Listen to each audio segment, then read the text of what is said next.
Parong bansa chicken bao pat akarete ibada watu kala bapioka alo ke bat benten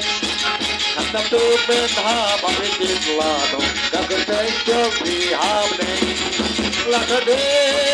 habne hakisla bokeyam parong bansa chicken bao pat akarete ibada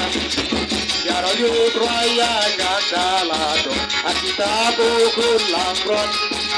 Aburok kat pau Makinan silpa Lebat kiri kurengkan Langre abde Akis labong kiyang Panglay bansa Tikan bawan Akarete ibadan Langre